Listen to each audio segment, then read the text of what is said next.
By the end of this video, you're gonna know exactly how to start your Airbnb business from total scratch without any experience, all the way to 6 or 7 figures in 2025 going into 2026.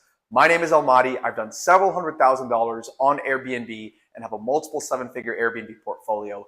And in this training, I'm gonna break down the exact process that I followed to build up to this point.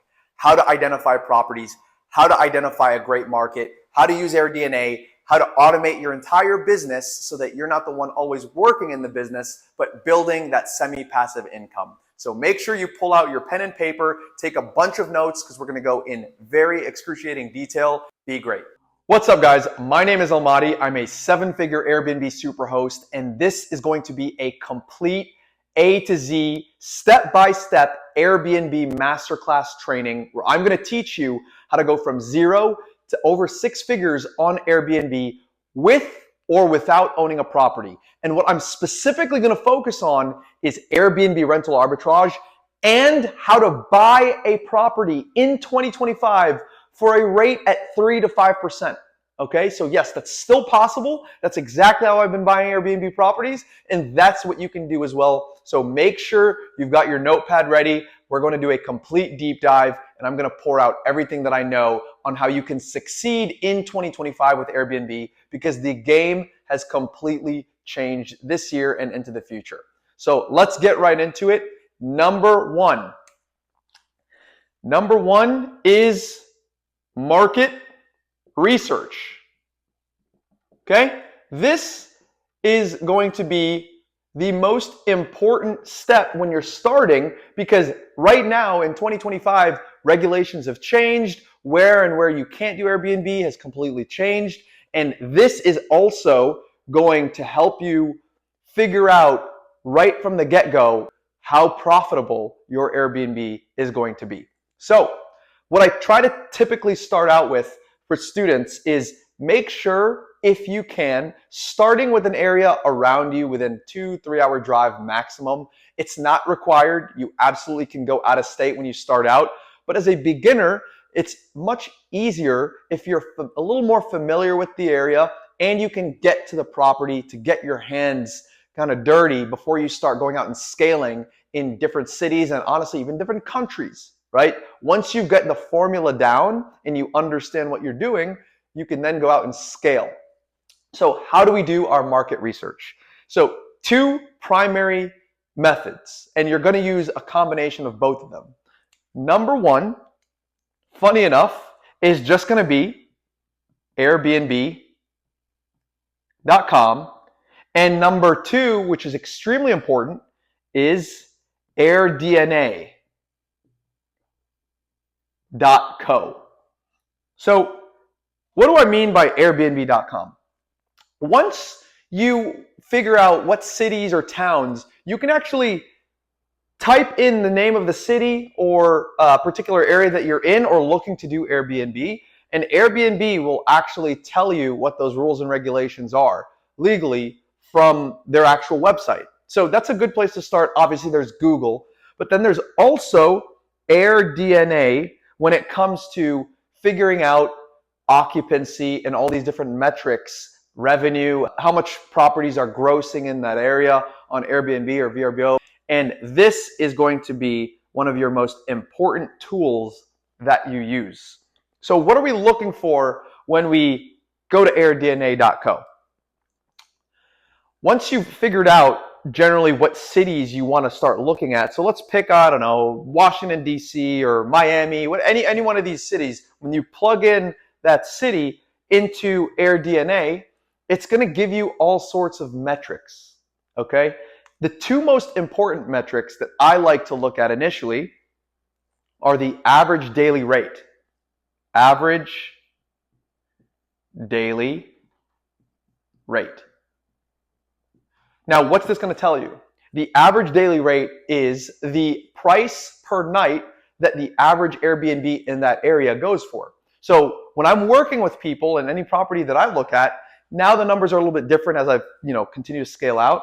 But especially starting out, and depending on how much capital you have, you want to look at anything above about $150 to $200 per night daily rate. Why?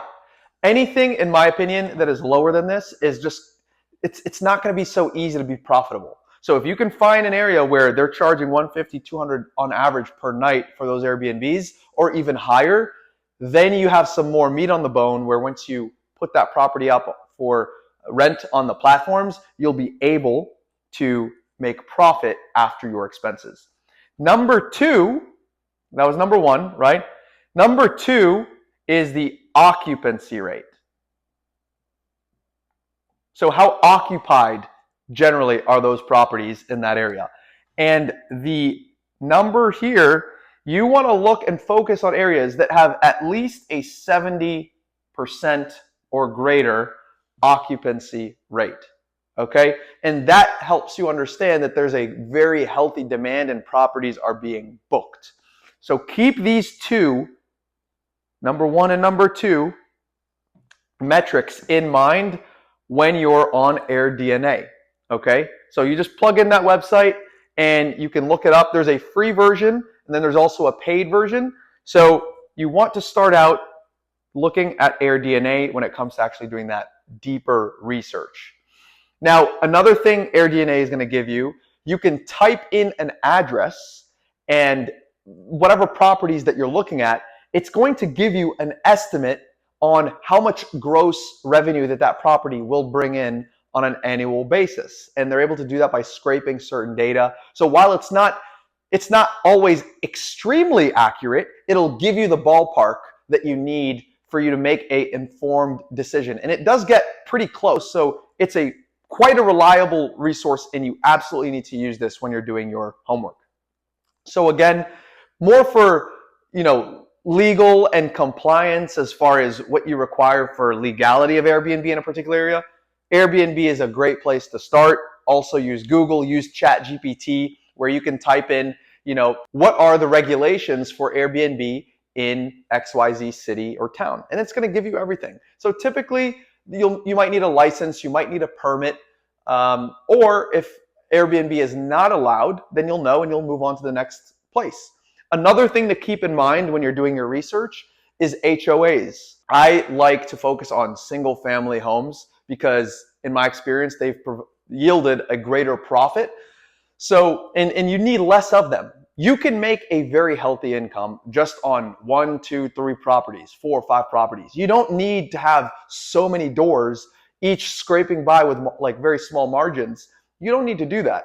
So if you have a select few properties, you can make a very healthy income doing that. All right. So yeah, focus on, for Airbnb.com, it's good to figure out those initial regulations, and AirDNA is going to give you the metrics around different properties. You can plug in the properties that you're looking at, see what they would gross, and then also, these are the two kind of key metrics. AirDNA, by the way, gives you a lot of data points.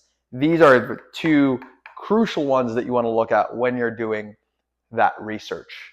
Now, aside from regulations and compliance and all of that, once you've found the city or town and now you're just looking for properties, so what are the characteristics of a property that you want that's going to win? Well, I'll tell you this right now, and we're going to get into it deeper into the training, but the number one most important aspect of Airbnb in 2025, because the game has completely changed, is your amenities.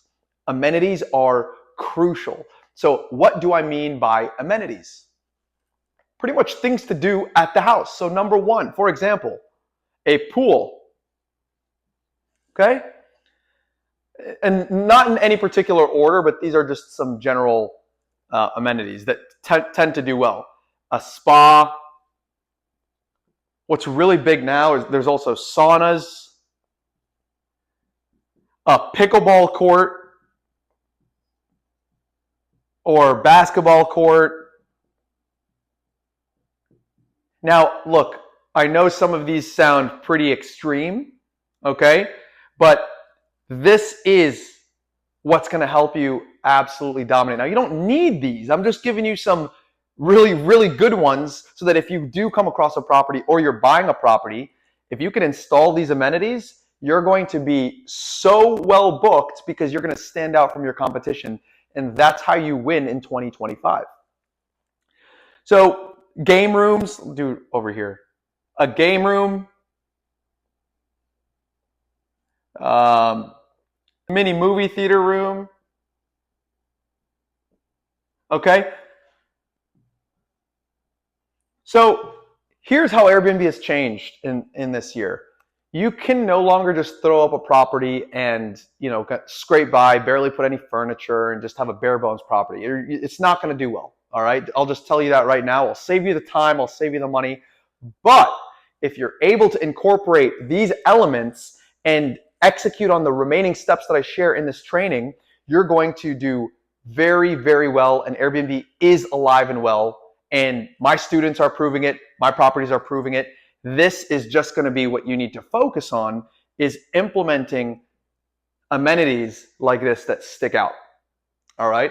So as you're looking for properties, if they already have these, so typically like a pool and a spa, a lot of properties at a particular level or a neighborhood, especially if you're in a warmer area or people travel to your city or town or destination in the summer or any time of year, really, a pool and a spa is pretty, you're pretty well positioned to do quite well.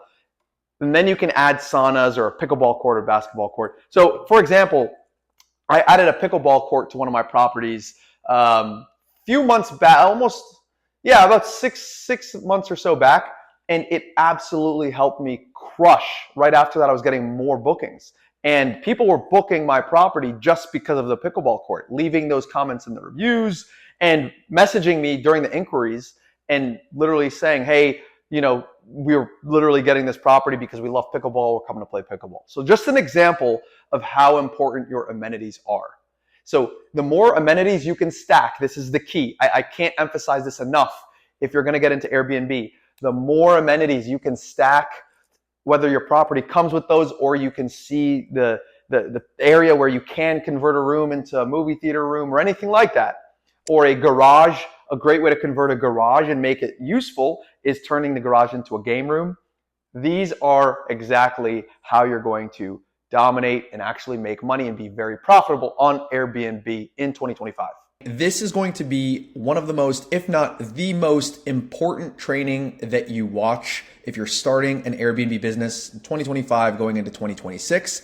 What I'm going to show you is exactly how to do market and property research to find profitable properties and be able to stay away from properties that are not worth your time or money from an investment standpoint, which is crucial because this is the single most important skill any host or aspiring host can learn and develop for making or breaking their business. That literally will come down to the type of properties that you get. So make sure to pull out your pen and paper and take a bunch of notes. I'm going to walk you through my exact process and the process that I teach everyone that I work with on identifying properties through a tool called AirDNA.co, which we're going to get into. And then like what you're seeing here, Zillow, Realtor.com, many other websites that list properties that are for sale and for rent. So whether you're doing Airbnb arbitrage or you're looking to purchase a property, this exact process applies to you. And without further ado, let's jump right in.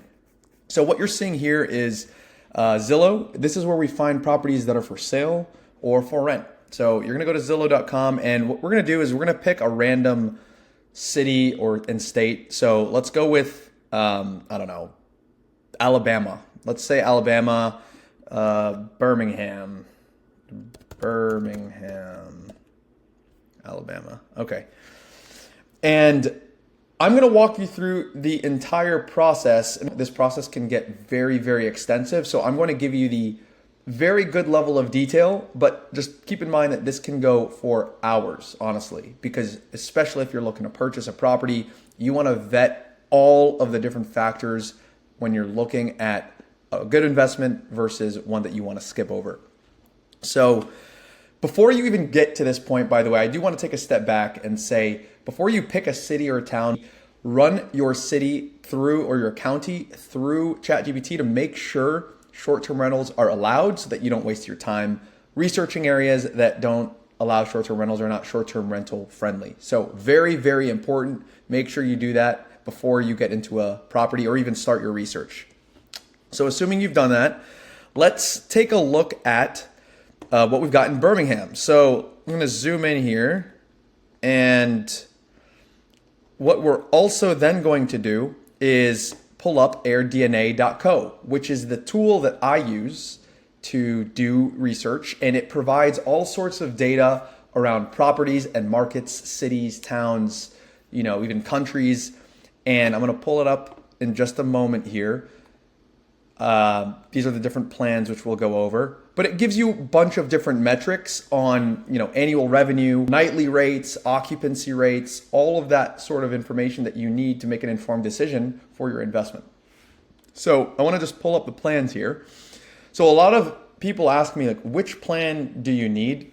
So I'm going to go over them. There's the free version, which is honestly quite limited. And, if you're a complete beginner and you want to just kind of start taking a look at what AirDNA has to offer, you can start out with that free version, but it's really not going to give you the information, metrics, and data that you need when you're actually going to pull the trigger on getting a property. Because look, you're building a business, right? And you're going to be spending thousands, tens of thousands, and if you're purchasing property, hundreds of thousands of dollars buying and investing into your property and business. So, spending a couple bucks on having the right tools is crucial and essential. I would not skip out on that.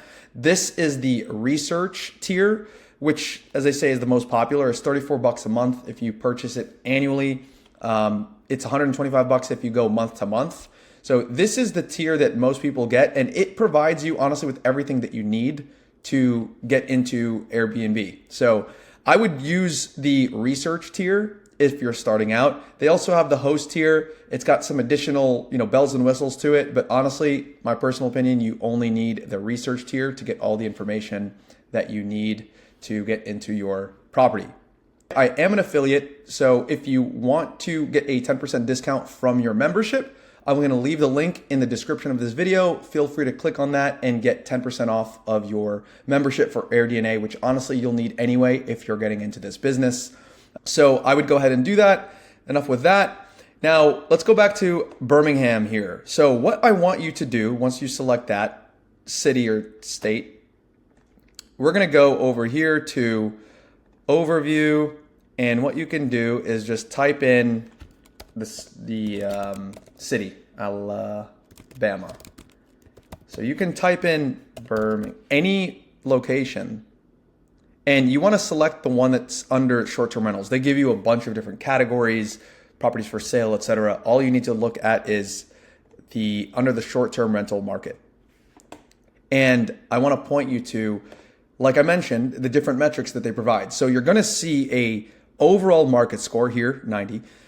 An annual revenue. So this is average annual revenue of all these properties, occupancy rate, average daily rate. So all of that information is what you're able to see, which again, extremely important when you're evaluating a market. So let's say we're moving forward with this market here.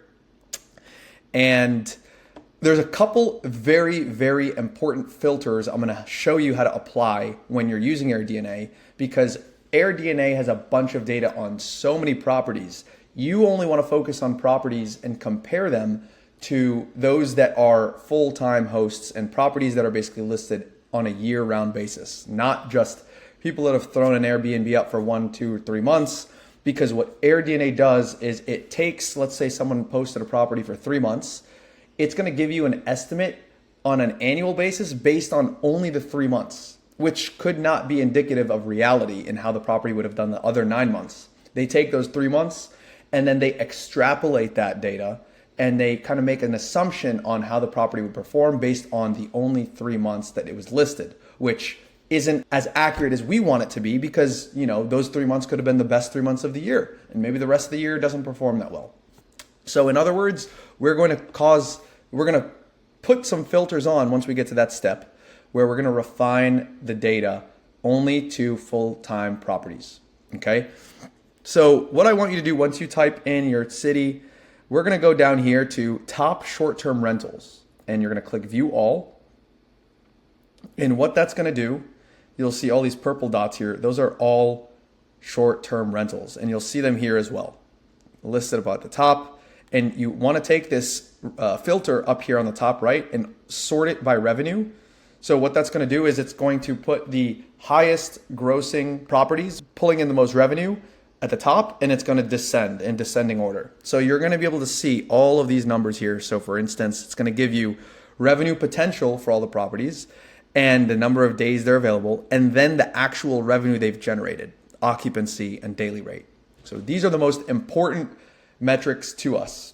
One thing I like to do if I'm looking at a market overall is, once I zoom in here a little bit, I like to hover over and see if I can find some initial trends. For example, if I'm moving my mouse and all of these are in a certain area, which are the best performers, I'm going to zoom in on those particular areas. So it's a bit all over the place right now, but there's quite a few that are kind of in the center of Birmingham. So I'm going to zoom in just a bit here. And what I like to do, if you've worked with me, you know this, my strategy and what 2025 into 2026 has shown is you want to focus, in my opinion, you can do Airbnb, by the way, on apartments and townhomes and all of that, but the higher profit and higher grossing properties are typically those larger properties that we can really fill up with amenities. So you'll notice here, a lot of the properties are pretty nice. They're large. They've got, ping pong, they got big backyards, and that is the market that we're going to try to fit in. Okay, so we're going to zoom in a little bit and narrow this down and see what we can do. So we can see some 5 bedrooms here. And I want you to focus, by the way, on the process, how I'm looking at this, what I'm looking at, and what I'm pointing out. Just keep that in mind, the process of how we identify and what I'm looking out for. And we're going to get in a little bit more detail, of course. So let's say I zoom in on these areas where there's 4 or 5 bedroom properties. They're doing about, let's see, we've got a lot of properties doing 149, 7 bedrooms, 5 bedrooms. The 5 bedroom properties are doing about 130, 113, 109, 5 beds. Yeah, so what we're gonna do is I'm going to filter Zillow for 5 bedroom plus properties, okay?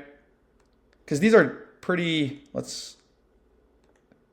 we're not going to touch the pricing. These are somewhat decently priced properties. I'm seeing 400K, 500K, 600K. So let's take a look at only houses. Like I mentioned, you're going to take property type and filter it down in this case. And again, you can do apartments. I like to stick with single family houses for profitability and the revenue, right? So I'm going to hit apply there. And let's just scroll around here a little bit. 5 bedrooms only. The prices are a bit all over the place, honestly. 5 bed properties. Okay, so we've got some 900K. Wow, 250 to 950. It varies quite a bit. Let's try to stick in the middle, kind of that middle ground. So here's one for 675. Can look at that. Looks pretty nice. Yeah, why not? Let's just go with this one. Let's take a look at this one. So this one is 675,000. Now, what I'm also going to do is take this address and then I'm going to drop it in to the search, and you can literally pinpoint a certain property and it's going to give you a projection. Okay, so keep in mind, this is just a projection, guys. All right, so it's down here in the black dot. So there's a few properties surrounding it, and this property is a 5 bedroom, 3 bathroom. It looks nice. Now what we need to do is, again, we're only going to filter for full-time properties. So how do you do that? When I go back to the overview tab here, I'm going to go to listing, and our property, this is very important, is a 5 bedroom. So you need to filter only for those 5 bedrooms, because the whole point of what we're doing now is we are going to look up properties. We're looking up this property that we found that we might want to move forward with, and we're going to see if we can find properties that compare to it that are already short-term rentals and how they're performing, okay? So what we're gonna do here is we're gonna come over to, we're gonna stick to Birmingham. We're gonna open this all up, and I'm going to filter for, since this property is our property is a 5 bedroom, we're going to filter for 5 bedrooms because we want to see how 5-bedroom properties do. And then for the bathrooms as well, we're going to cap it out at 3 bathrooms. Listing type, entire place, because that's what the property would be. And we're going to click apply. Now, how do we filter only for full-time properties? Very important. That's where you go over here to performance. And you're going to scroll down to host unit count is just the number of properties. We don't care about that. Number of properties that the hosts have. Days available. This is extremely important. So you're going to uncheck everything except 271 to 365. That gives us the properties that are listed for a majority of the year. Okay. Rating, we don't care about that. Review count, extremely important. So we want to, again, only filter out for properties that have been around for a longer period of time. They're full-time properties. So we're going to only select 20, 50, 100, or 200 plus, these ranges. You can also, depending on how many properties you see, sometimes you can keep the 11 through 19 because maybe that host, they have a full-time property, but maybe they're just not good at following up with their guests. For the review side, they don't have a sequence to do that. But for now, let's just keep only these that are typically full-time properties. And then you're going to just hit apply. And what you're going to notice is the metrics have changed. So 5 bedrooms, 3 bathrooms, and now you're seeing the annual revenue numbers are much higher. Okay. So we're going to take our address and put it right into the rentalizer and hit search. And what this is going to do is actually find this property specifically and give us a projection.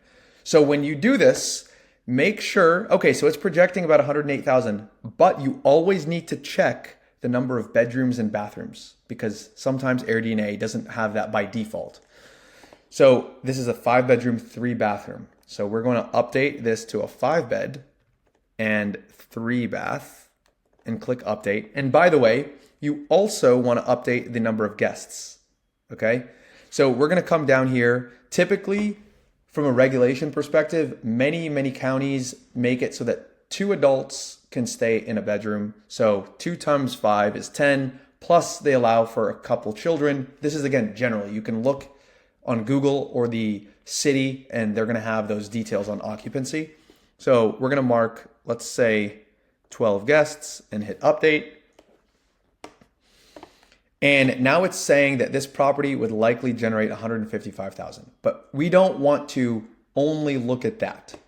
We want to do our own analysis. So when I zoom in here, look at this. You're going to see other properties that are 5 beds. Now they're a little bit further. So I want you, again, think about how I'm processing this. You typically want to look at whether there's an HOA, by the way. Maybe that's the reason there aren't specific properties in this neighborhood. Maybe there's an HOA. HOAs sometimes restrict if you can do shorter term rentals or not. You want to keep all these things in mind. And I'm giving you just, off the top of my mind, the high level things. But when I work with people one-on-one, my students know we go very, very deep with the analysis. Okay. So we are going to look at the comps. Let's find properties that look similar in how they're performing. So one of the things that we want to make sure from the numbers side is, firstly, just again, very high level math we're going to do here at what our general break even would be if we were to purchase this property. So if this house is 675,000, we're going to have a mortgage on it. We're going to have expenses, utilities, cost of operating the property. So what I like to do is go to bank rate mortgage calculator, and it's going to tell us roughly how much it's going to cost to put money down into the property, what the mortgage is going to be. Okay. Because that's going to give us our expenses, property tax, insurance, all of that. So I want to emphasize this, by the way. This calculator, of course, is going off of, this 20%. There are ways, if you do creative finance and seller finance with sellers, you can negotiate rates, pricing, and terms. But again, I'm going to put that aside. I'll do a different training on that. And we're going to just pretend you're going to the bank, which is the standard way most people purchase the property. They have to put about 20% down. So we're going to plug in 675 here. And okay, so 20% down. Interest rate, let's just call it 6.5 right now.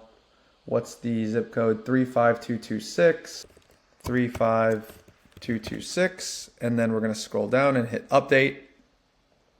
Okay, so $3,900 roughly is what it's projecting. 39 is your mortgage, but then there's going to be roughly, let's say 1,000 in expenses on utilities, and then another 1K on miscellaneous expenses, maybe some repairs, CapEx essentially, right? So let's add another 2,000. So let's call it 3,900 plus 2,000 is 5,900 times 12.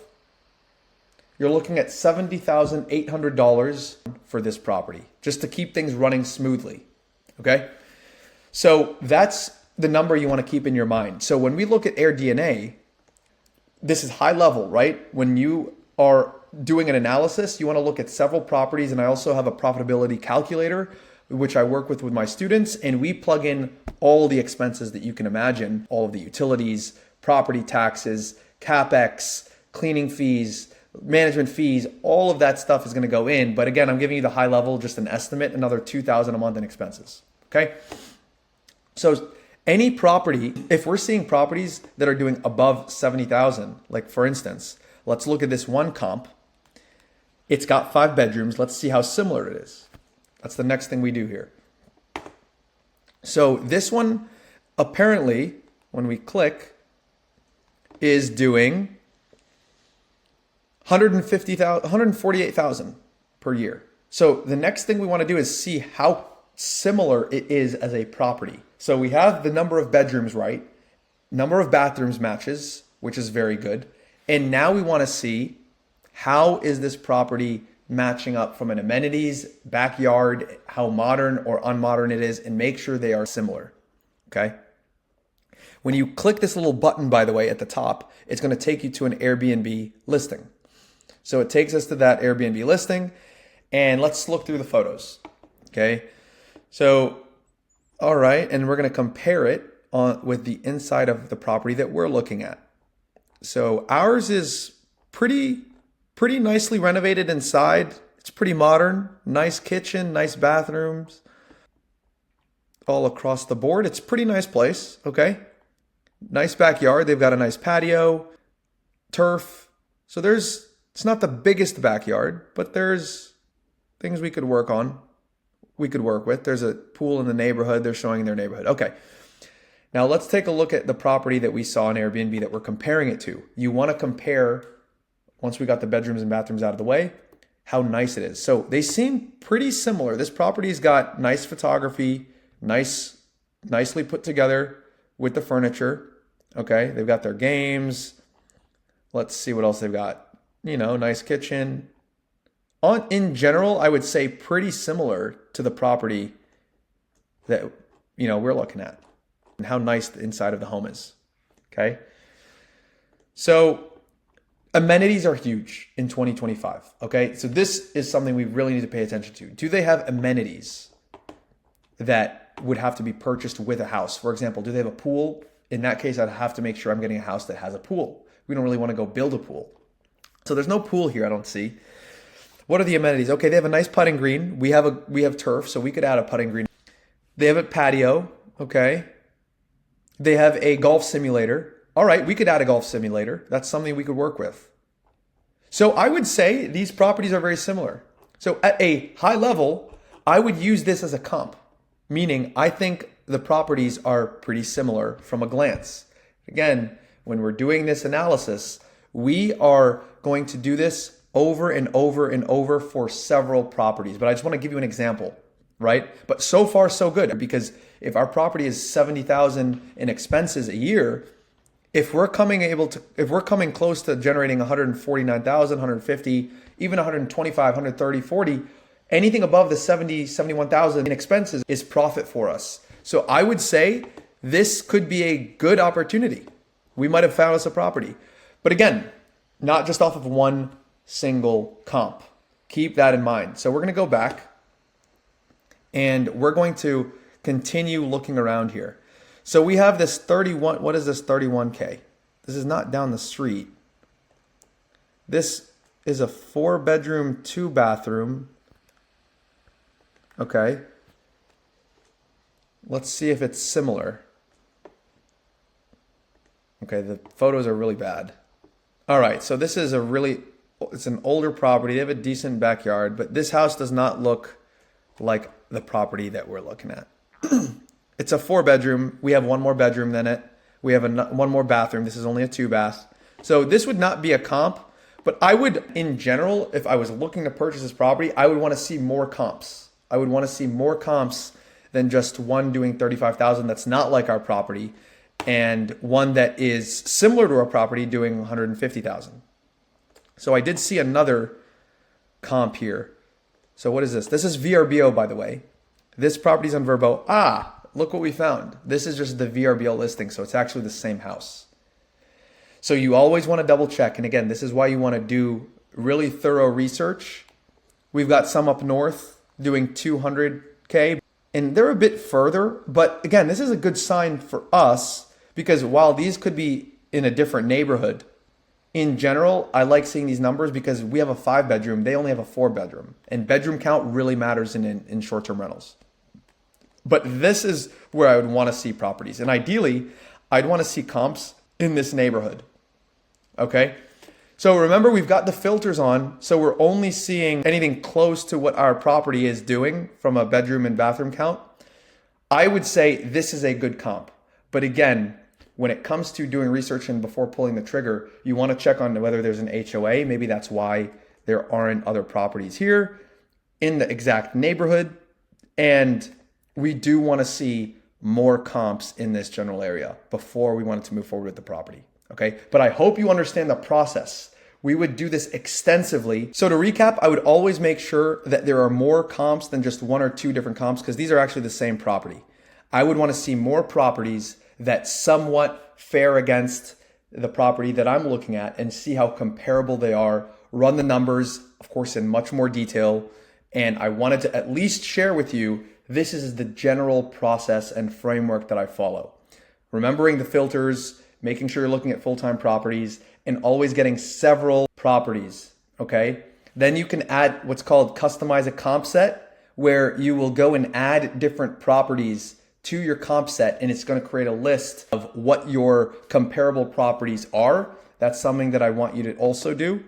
And again, I know we want to keep this video not too long, but that's one of the things that I do when I'm using AirDNA, is pulling in all the properties that I can compare to the one that I am looking at. All right. So I hope you got the gist of the process. I want to make sure that all of these filters and the framework of what I just walked you through this entire process are what you were able to take away from this video. And if you're interested in learning how to start your Airbnb business from scratch, click the link in the description. I have a completely free course that you can watch that walks you through the entire process from start to finish. And for those of you that are more serious about starting your Airbnb business and would like to work together on a one-on-one basis, I work with a handful of students every single month. You can click the link in the description, apply to see if you qualify to work with me. And if you're eligible, I'll be reaching out to you. Okay, so that's part of your research right there. It's all part of your research before you go invest in a property, regardless of the type of method you're doing with Airbnb, whether it's arbitrage or purchasing, or there's also co-hosting. That's what I want you to focus on, because your success is going to come from how good your property is. That is the whole game this year. All right. So what I want to talk about are a couple different ways you can do Airbnb. All right. Number one, let's talk about rental arbitrage first, which is for typically if you don't have that much capital to start. Rental arbitrage is a great way to start on Airbnb.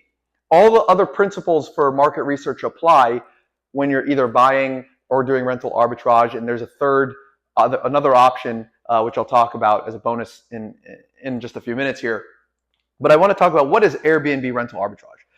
Airbnb rental arbitrage is when you approach a landlord, you find a property that's listed on, Zillow, Realtor.com, anywhere online, and you approach the landlord and you say, Mr. and Mrs. Landlord, I have a corporate leasing company. And essentially what you're doing is locking in a 12, 18, 24-month lease. And then with the landlord's permission, you are relisting that property on Airbnb, VRBO, Booking.com, get those bookings, and then you're generating your revenue.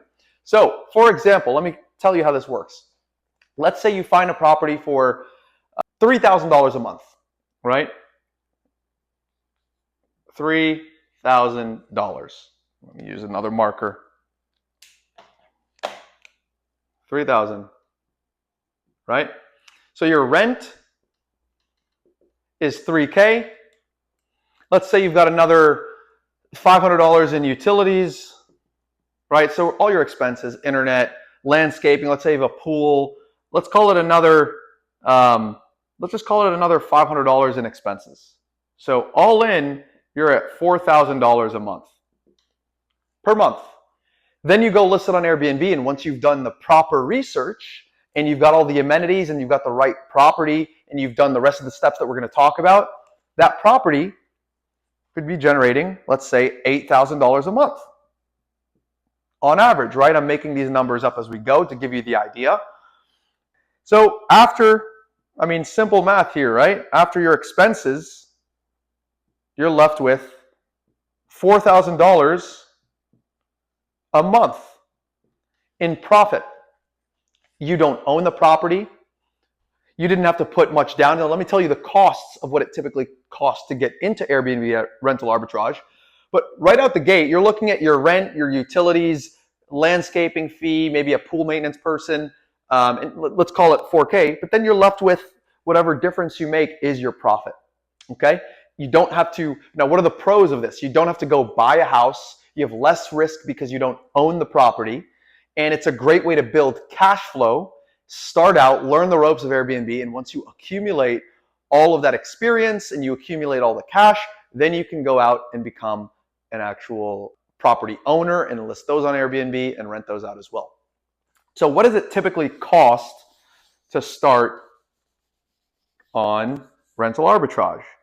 So with rental arbitrage, you typically have to put, since you're getting a longer term lease, you need the security deposit, which I also teach you how to negotiate so that you can actually get a couple of weeks, even a month of free rent. Yes, it's possible.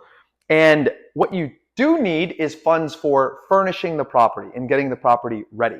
So depending on where you are, what city, how big the property is, on average, my students are looking at anywhere from 10, so let's say $15,000 to start, okay? 10 to 15K. Just, yeah.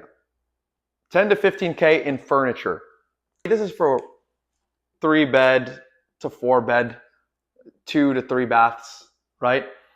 And of course, if you have an outdoor, you're furnishing the outside. But all of this is done online. You order all of that, all that furniture online.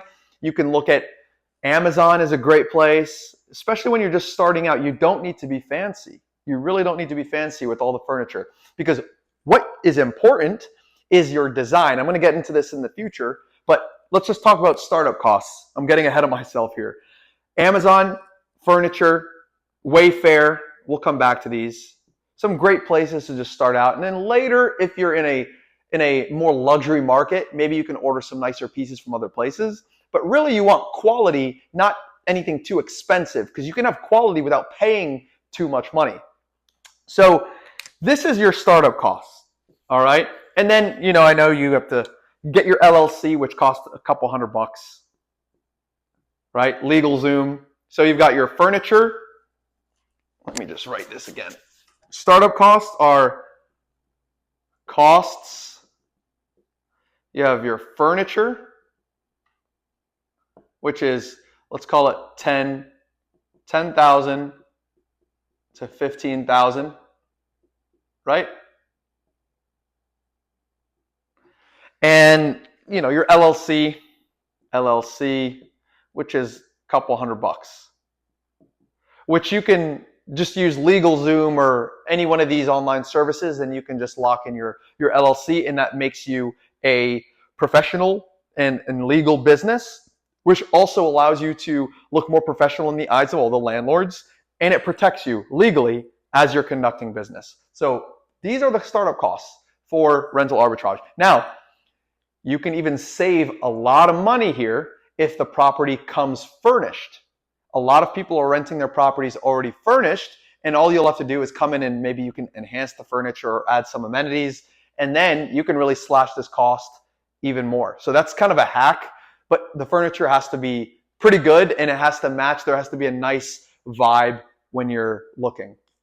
So part of your research, by the way, when you're selecting properties is you want to make sure that your property is at least as nice or nicer than the surrounding properties on Airbnb. So you're also going to do that research on AirDNA, as I mentioned earlier, and you're going to go on Airbnb.com to the area where you're looking at properties and compare the properties that are doing the best.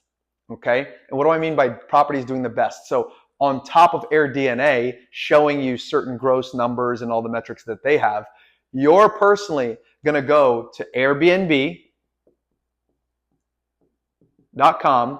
find properties in your area, and you're going to see how booked are the calendars. Okay, and so you can get an idea. So just comparatively, if you look at one property and it's booked, quite well in advance, then you know they're doing something right. And you want to look at what exactly type of furniture and amenities they have and what the demographic is that goes there. For example, if your area is known for golf tournaments or tennis tournaments, maybe you want let's stick to the golf, right? You want a little mini golf range or a little putt-putt or a driving range. So for example, a couple of my properties are in some golfing areas. So I have a mini driving range and a putt-putt over in the side of the house in the yard, and people love that. So golfers come and they just, they're in the yard hitting the balls and they book the property just for that. So you want to know your demographic as part of the research that you're doing. So this is all part of step number 1. Okay, so this is the startup cost for Arbitrage.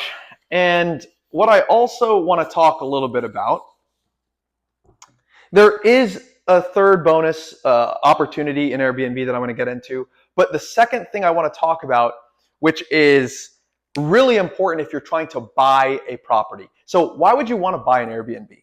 There's many, many reasons you want to buy an Airbnb in 2025. And there's a lot of pros. Let's talk about the pros and then the cons. So you need more startup capital than you do for rental arbitrage when you're buying typically, right? Because you have to go buy the house. You have to put a down payment down. So typically, you're looking at least a 10, 15, 20% down payment. Usually it's a 20% down payment if you're going through the banks. But what I mentioned in the beginning of this video is there are ways using creative finance strategies to buy a property even for between 3 and 5% rates. Yes, in 2025. Now you might be asking, how do you do that? There is something called subject to, and let's go right into this, right? Subject to, when you buy a property subject to, you're buying it subject to the existing loan. So for example, let's say in today's, you go to the bank, let's do a quick comparison. You want to buy, let's keep the numbers very simple. Let's say $500K for the house. If you go to the bank,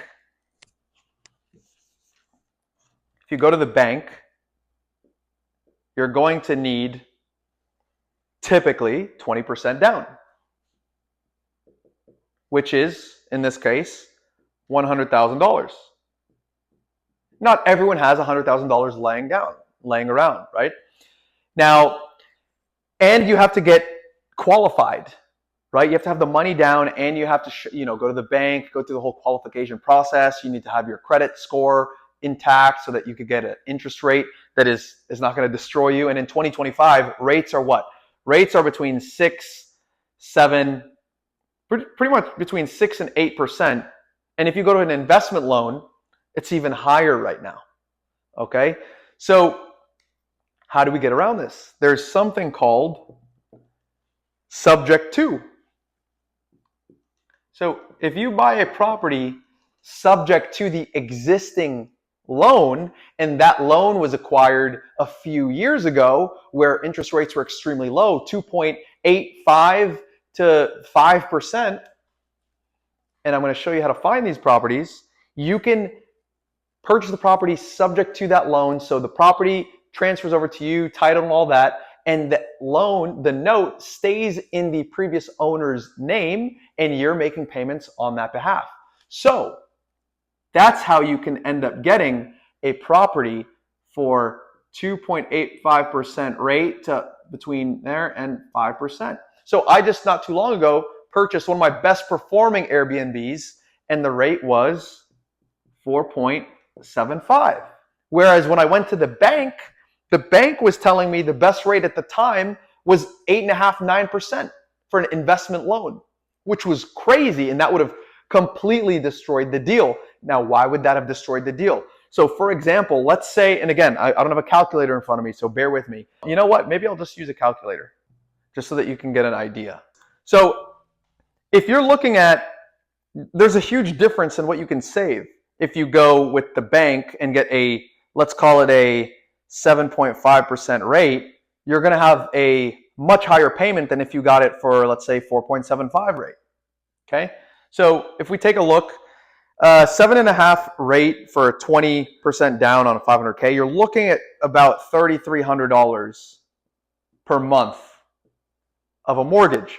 Whereas if you do something at 4.5% for a 500K down or a property at $500,000, a 4.75 rate, you're pretty much looking at about $2,300. So look how much you're saving, $1,000, which is about 30%. Okay, so that's all going to give you much more room to make a deal actually make sense versus not. And that is the power of purchasing a property subject to. Now, you can also negotiate with the seller, and you can also do seller financing. So many different strategies that you can do in 2025 to make Airbnb worth it as an acquisition as well. All right, so that cash flow that you're going to be able to keep back in your pocket is very important to make a deal make sense. So back to basically my example, it was basically I got half the interest rate. Now do the math on that.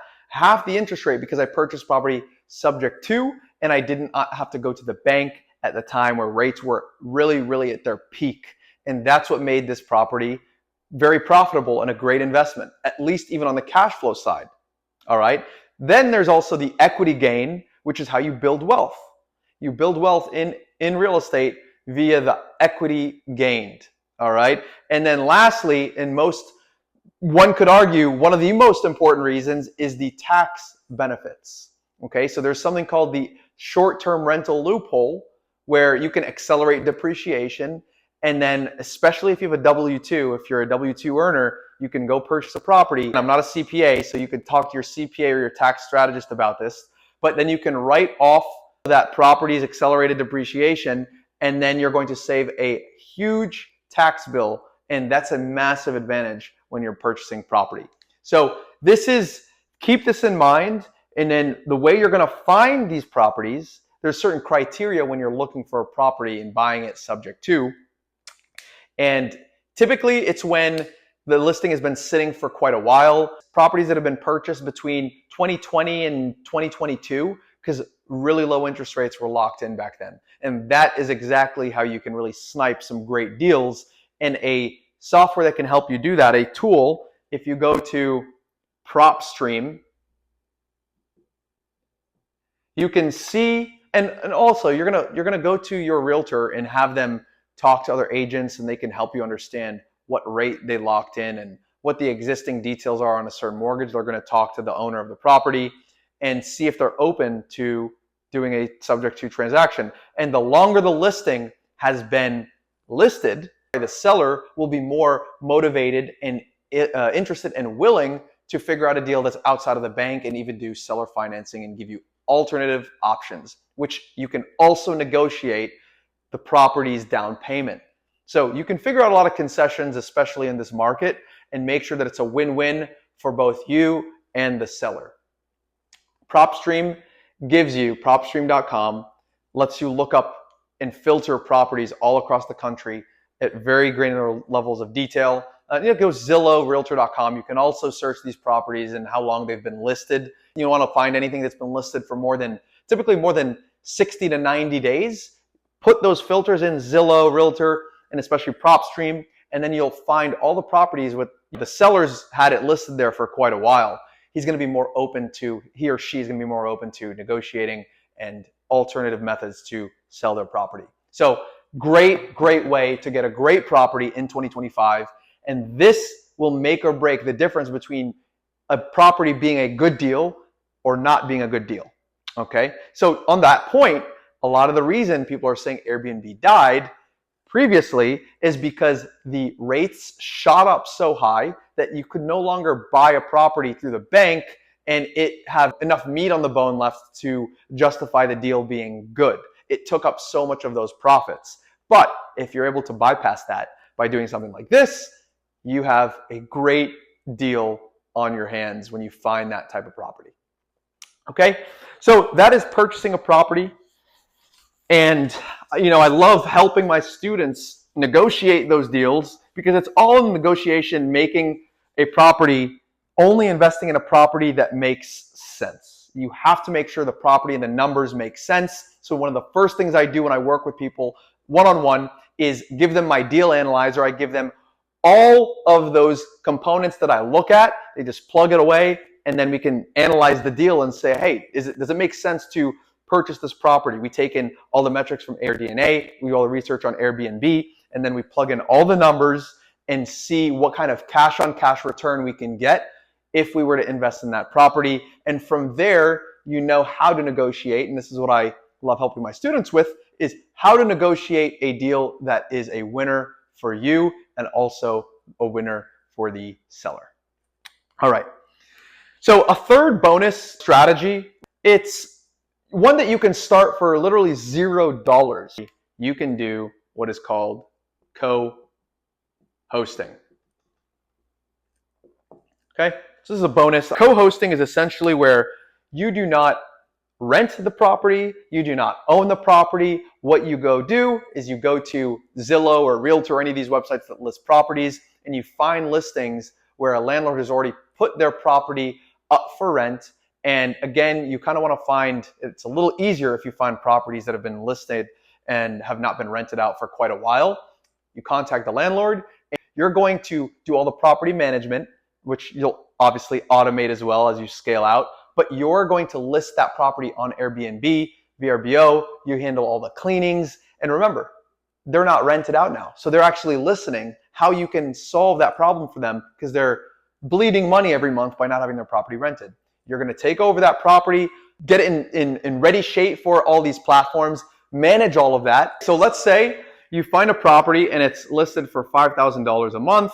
It's got great amenities. And again, no matter what strategy you use, you're going to follow all of step one, the market research. All of that still applies. So you find the property listed for $5K and the owner agrees with you on the whole concept of co-hosting, which you're going to explain to them. There's a very particular way to do that. And you're going to just take a cut. So between 15 and up to 30% of whatever you generate. So let's say you're able to make $10,000 a month on that property on Airbnb. If you charge, let's just go with the middle, 20%, you just made $2,000 for doing what? Listing the property on all the platforms, managing and handling the cleanings, which you're going to automate and you're going to hire a virtual assistant, and taking care of the property, getting the listings done, the photography done right, and just preparing it with the rest of the steps I'm going to share with you in this training. And you're just going to collect, you're basically a property manager and you're collecting no matter what they generate, you're taking your percentage of that revenue. All right. So a great model if you're starting out, and all you need is your LLC, again, which is, let's call it about $200 to start. Okay. And eventually, again, the goal, and I want to emphasize this, and this is what I share with everyone I work with, eventually you do want to become a property owner or a real estate investor where you own the properties, because then you get the tax advantages and the equity gain.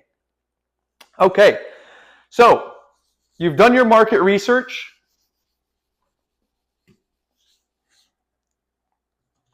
And now we're on the next step. Okay, so whether you've done rental arbitrage, you've purchased your property or you're doing co-hosting. And I really want to focus on the arbitrage and the purchasing of the properties. But regardless, these steps apply throughout the rest of the process. The next thing you want to do, step number 2, is furnishing and designing the property. Okay? So you do not need to be a designer. You don't need to have the fanciest, most expensive furniture. But what you want to do is make sure that your property is at least as nice or a little bit nicer when it comes to the furnishing and design as the properties that are winning in your market. So that ties into step number 1, the market research. But when it comes to furnishing, you don't need to spend, especially when you're starting off, too much money. All you need to do is, for finding the design, go to Pinterest or look at the listings in Airbnb that are doing the best and are the most booked, so you can see it from the calendar, and see how they are designing their properties and make yours at least the same or a little bit better. Okay? I was not a designer. My girlfriend actually does interior design and has a really good eye for that, so she helped a lot for my properties. But again, some of the properties that I purchased came furnished, and then I just added some nice pieces to them. So back to Pinterest. Pinterest, you can draw so much inspiration from different type of bedrooms, different type of living rooms, layouts, and you're just gonna type in, let's say you have a more modern or contemporary, or you have like a mid-century type of home. You're gonna just type that in and type in living room, mid-century living room, and then see what it comes out with. And then you're going to just pull in that furniture into your own design. And where are you going to find that furniture? You're going to look at, very simple, Amazon and Wayfair. You can find some great pieces here. And what I tell everyone that I work with is, you do not need to have the most expensive furniture. You just have to have nice furniture. It looks nice, but you don't have to break the bank trying to find and buy the most expensive pieces, especially when you're starting out. I certainly did not do that.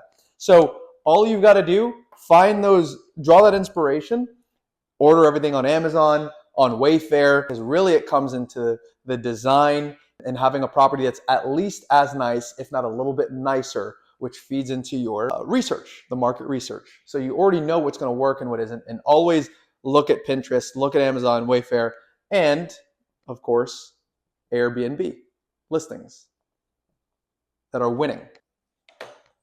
Get a better marker here. So this is step number 2. Make sure that you're not overspending, but you definitely don't want to underspend. Okay? So that covers furnishing and designing the property.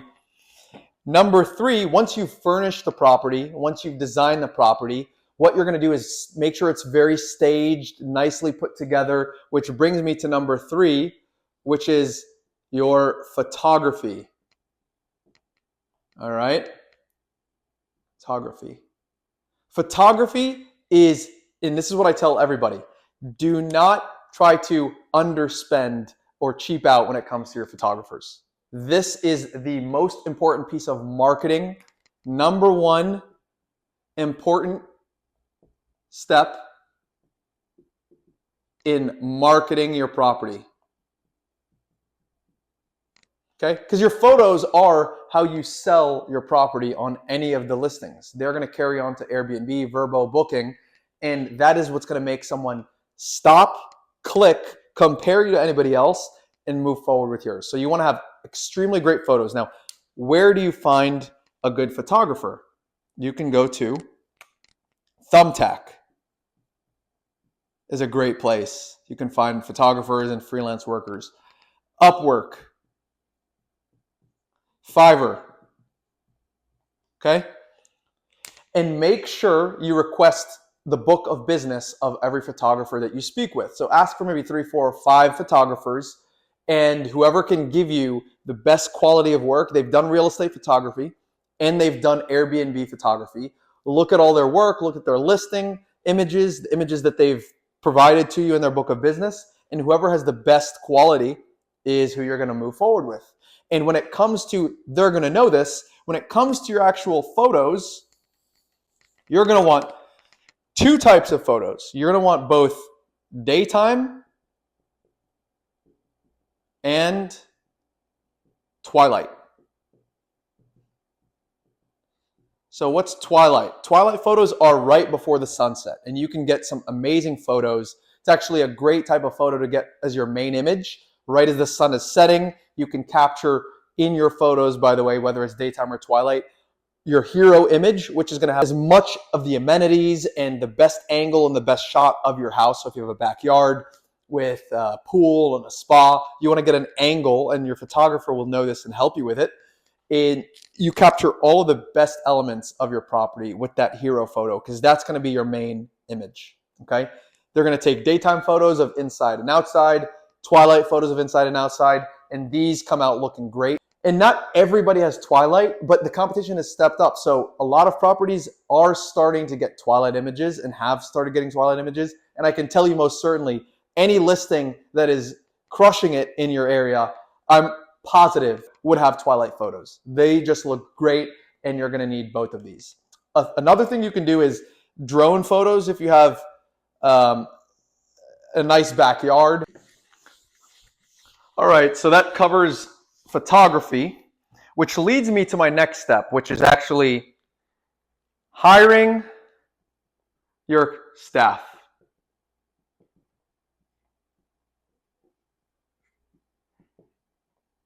Now, you could do this step concurrently and at the same time as the previous one, where you are getting the most important team member, which is your cleaner or cleaners. Your cleaners are effectively your property managers. So you want to make sure that you are vetting them out and making sure that they do a phenomenal job, because they pretty much run your whole Airbnb operation. So the cleaners, you can also find them on Thumbtack or Fiverr, Upwork. Okay? And they need to have done Airbnb cleanings, especially when you're hiring them. You need to make sure, if you chat with 3-4 different companies or individuals on any of these websites or apps, make sure that they've done Airbnb cleanings before. Very, very important, because the detail that goes into thoroughly cleaning at a professional level an Airbnb and preparing it after every guest has left for the next guest is so crucial to giving that sense of cleanliness and making sure that your guests that do come in can immediately tell, wow, this place is managed and run professionally. Okay, this will make or break the difference between you getting 5-star reviews or 4, 3, 2, 1-star reviews, which you never want. Okay, so we both know the idea where we walk into a hotel or an Airbnb and you find a hair, and that just paints a negative picture for the rest of your stay. You do not want to have to deal with that, and you certainly don't want your Airbnb or reviews to reflect that, excuse me. So the next thing, also, you've got your cleaners, is if you've done this correctly, you want to have a pool. So typically a pool in the spa, you're going to need a pool maintenance person. And if you have a backyard, front yard, any sort of lawn, you're going to need a landscaper. Okay? So really important with your cleaners can actually also help you stage your property and prepare it for a previous step, which is number 3. So that's why I was saying you don't have to do step 4 and 3 separately. And then also make sure your pool maintenance and landscapers were at your property right before your photographers on photo day, so that logistically all of that is coordinated and you have the property in the cleanest, most prepared state, ready for your photos to be as good as they possibly can, because that is going to be how your property is represented. So these are the most important hires that you're going to make in your Airbnb business. All right. Okay. So once you've hired your staff, next is automation.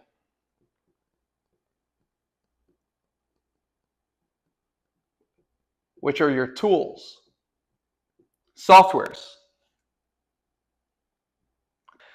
So you got into Airbnb for generating as much of a passive income as you possibly can. Airbnb is semi-passive, and the tools are going to help you automate all of that. And the most important tools, in my opinion, that I first get my students onto is your pricing software. So what does pricing software do? Pricing software, and by the way, do not use Airbnb's smart pricing. Please, you will leave a lot of money on the table, and I would not recommend it. I would recommend Price Labs or Beyond Pricing. I've used both.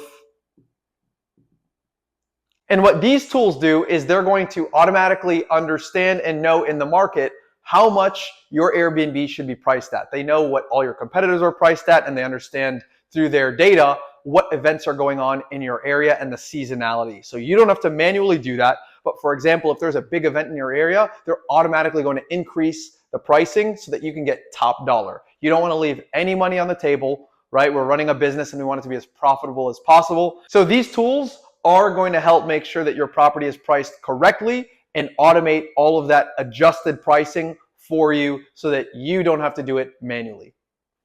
The next tool is your listing management software, which is going to be Hospitable.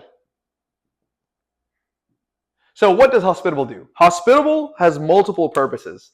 It centralizes all of your listings. So if you have multiple listings across multiple platforms, even if you have one listing across multiple platforms, it's going to centralize all of that. It's going to track all of your revenue. It's going to centralize all the communications. It's going to automate those communications. For instance, when someone is checking in or checking out, automatic messages. If someone inquires about your property, there's going to be an automated message that goes out to them.